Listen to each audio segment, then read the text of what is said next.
আসসালামাইকুম। খুব সুন্দর একটা দৃশ্য, যে এইদিকে আপনি যত দূর আপনার চোখ যাবে আপনারা দেখতে পাচ্ছেন কিনা আমি জানি না। এই পাশের পুরো পানিগুলো দেখেন গোলা, আর পাশের পানিগুলো অনেক পরিষ্কার ক্লিয়ার। এই যে যত দূর তাকাবেন তত দূর এই অবস্থা।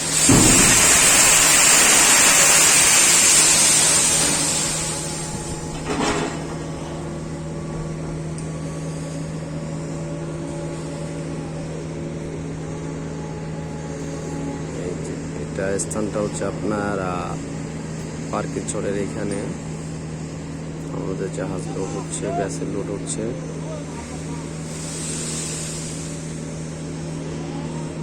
খুব সুন্দর একটা দৃশ্য, কিন্তু এটা অনেক অনেক মহাসাগর বা বাইরের রাষ্ট্রগুলো দেখা যায়, এরকমটা হয়। আর আমাদের এখানে একটু সব সময় না, এরকম মাঝে মধ্যে আবহাওয়ার পরিবর্তনের ফলে এরকমটা হয়ে থাকে।